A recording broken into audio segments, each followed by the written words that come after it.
Welcome to my allotment. It's the end of September. Today I'm going to be harvesting some of my crops and going through how everything's done and what I'm picking today. So if you've not already subscribed to my channel, if you could please do so, because you'll get lots of helpful hints and tips all throughout the year from my home garden, my allotment and also my home kitchen. Now the first thing I'm going to be harvesting is my pears. So if we come over to my pears, as you can see, some of them have got a bit of disease on them, so they're not quite so good, but some of them work perfectly well. One thing you need to bear in mind is that pears do not ripen on the tree. You need to harvest them, and they ripen once you've picked them. If you leave them on too long, the birds will start to eat them.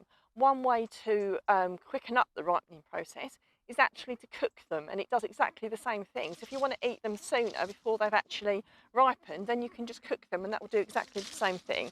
So to test whether they're ready, they should just come off nice and easily like that. So breaking off really easily.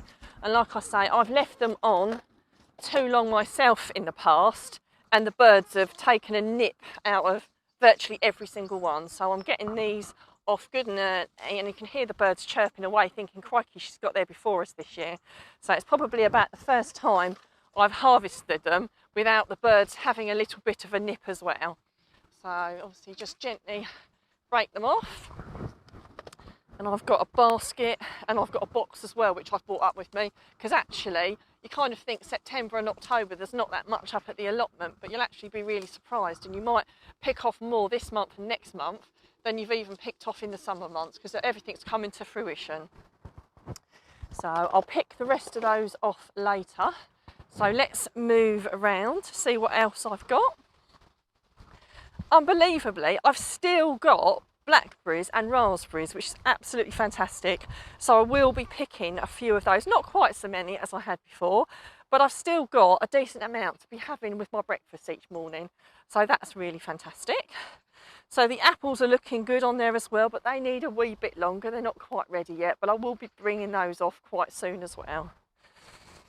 So I've got lots of cabbages under here, and they're doing really well at the moment. I'm not going to harvest one of those today, but I have got plenty, but I am going to be taking a little bit of kale with me. So, and as I've said before, I keep it covered. It really protects it really, really well, which means it's more, much more pleasant to eat. So I'd recommend this to anybody to do this. If you want to take a look at that kale, absolutely fantastic. A little bit of whitefly, but nothing like you'd get if you hadn't have covered it. You know, it's absolutely lovely. So a few little slugs in there. So obviously, as always, give it a good wash before you eat it. But fantastic crop of kale there. So any little bit of whitefly that's on there, give it a little bit of a shake, and that will get most of it off. So let's cover it back up again, because there are still white cabbage butterflies around. So we've got lots of lovely chard there as well. So I know in a couple of days I'm going to be putting that into like a fish curry recipe. So that's something that's in absolutely bountiful supplies as well. And also my sweet corn. I don't know if you remembered that, a lot of people have lost their sweet corn up at the allotment. And the only thing I could think was to put chilli pepper around them. And at the moment, they're doing really well. Fingers crossed they're going to be left alone and I'll get to eat them rather than some wild animal. So they're not quite as big as they have been some years, but they are still perfectly lovely. I mean, what you're looking for is for the end of the corn to have died off. You can have a look down at this one. See, starting to die off. That's starting to signify it's almost ready. Now, I don't just pull it off as soon as that goes dark. It can still swell out a little bit more after that, but it gives you an idea that it's on its way, and you just kind of want to feel around the cob to feel whether it's swollen out. And the same on that one. That one feels actually quite lovely, so I think I'll have that one off. So you just pull them off like so, and then obviously eat them as soon as possible because they're incredibly sweet and incredibly lovely. I'll just put this back in my basket. As we move down, the leeks are really starting to fill out now. So if you want to, you can start digging them. And what you do is you dig the biggest ones first. And that's exactly what I'm going to do now, because obviously these will swell out over the next few months and they'll go right into March. So I'm going to go for what look like the biggest ones, and gently push your fork down, loosen the soil ever so slightly, and then just lift out, you know, lift the leek out, and that's pretty perfect, that, I think. Brush a little bit of the soil off. So I'm pretty pleased with that. So I shall probably lift about 3 of those, I think. That'll do me for the next few days. So you'll pretty much, you lift them as you need them, because obviously the longer they stay in the ground, the bigger they'll get. And that's actually really quite respectable for this time of year, actually, for September. I'm pretty pleased with that. So I'm going to try and look for what I think is the next biggest. I think that one's probably a good bet there, and that'll be enough for us to have a meal all together. There we go, so that's a few leeks there.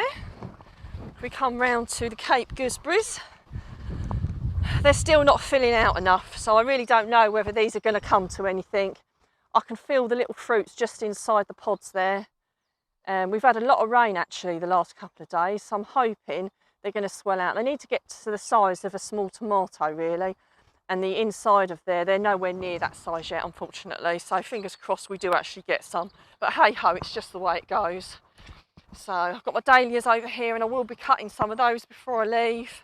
I've also got my August sowing of spring onions, spinach, beetroot, carrots, and also some turnips. So obviously far too early to start harvesting those yet, but I think they're actually doing really, really well, bearing in mind they were only sown about a month and a half ago. I think they're pretty terrific. I've got my Savoy cabbages under there, protected from the white cabbage butterfly and the birds, and I've also still got carrots over here, and carrots is something that I need, and they're all a really good size. So let's have a look, see what we've got underneath here and get a few up.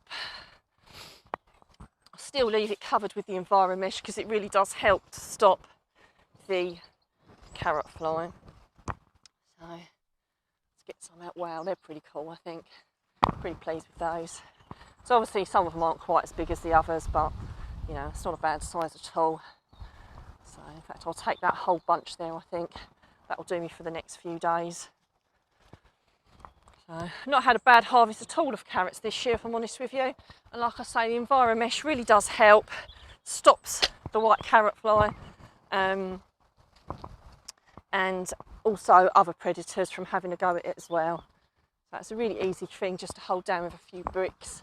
Like I've said before, I use the same bit every single year to cover it. It doesn't have to be perfect, but it does the job really, really well. So beetroots.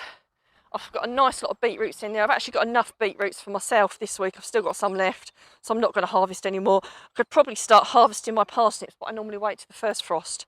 So I'm going to leave them a little bit longer. As with my fennel, they need to fill out a little bit more, so I shall leave them in there. As we come over to the runner beans and the French beans, you get to the point in the year where they're not producing as much and they're actually starting to swell out. So you've got a few choices here. You can still harvest off the ones that look like you could eat them, but the ones where the pods look like they're swelling out, you can actually leave them on there to naturally dry out, and you can grow your beans off them for next year. So I'm probably going to do that with mine. There's a chap on the allotment and he's only ever bought 1 pack of seeds because he always lets the last few swell out and he uses them for his seeds for the following year. If they were still looking really, really good, and they weren't looking really tatty and swelling out, then I'd carry on picking them and eating them. But mine are starting to not. They're not the kind, they're getting a bit tough looking. They're not going to be that tasty, so I might as well just leave them on there, let the pods swell out, let them dry out, and then I can use them next year to grow my crop. As we move round, we've got pumpkins and squashes and courgettes. Like I said, mine are still producing. So I am still picking mine. Like I said before, some people seem to be pulling theirs up, and unless you're really sick of them, I'm still quite grateful of a courgette to put in a curry or a casserole or to fry up with some eggs. So I've got a few that I'm going to pull off today. You've still got to keep on top of it because they can still swell up quite large. I had a couple of large ones the other day which were absolutely enormous. I mean, again, that's really quite big, and that's only been a couple of days. So you still need to keep on top of them and pick them. You know what, if you don't want them, you can always give them away. Our allotment's quite a giving community, and at the bottom of our allotment, just as it goes onto the road, we leave things out for other people to take, so that things don't get wasted. And I think that's a really good way to be. Even if you don't want it, someone else might be very grateful of it. So I think it's a really good thing that we all do. And another one here. I have enough family and friends that quite often take mine, so I don't very often do that. But again, I would never waste it. I'll always find someone who would welcome them.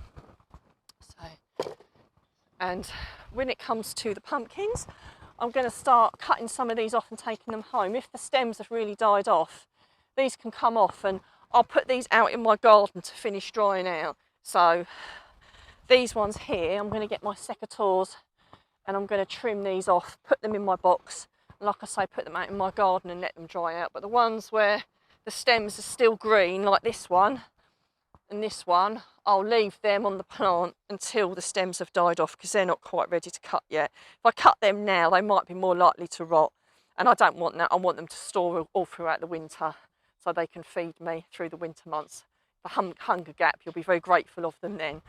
So as we move up to look at the, as you can see, the apples look quite good there. I might actually test those before I go to see if they're ready to take off, because you know what? They're looking a little redder than I thought they were. So let me just have a quick feel actually. And if they come off really easily, then they're ready. If they don't, then they're not. So let's have a feel. Actually, I think they're good to come off. So I'm going to go and get my basket and I'm going to take those off. So that's good. And also the raspberries, as you can see, raspberries are just doing beautifully. Like I said, I think it's my best lot of autumn bliss I've ever had actually, if I'm honest with you, which is really fantastic. So I really hope that everyone else has had a really good harvest this year. And if you haven't, do you know what? It's not the end of the world. You know, not everything in my garden succeeds. So I don't know whether those Cape gooseberries are going to do anything. And if I'm honest, the corns are a little bit of a disappointment. They're not as good as they normally are. So don't be disheartened. You know, everyone, there's no failure. It's all just learning, is what I always say. So if you need any ideas or any helpful hints and tips, then do follow my channel and do ask me any questions in the comments and we can help you get started. And you'll probably be surprised how well you can do just by talking and learning from others. That's how I've learned everything.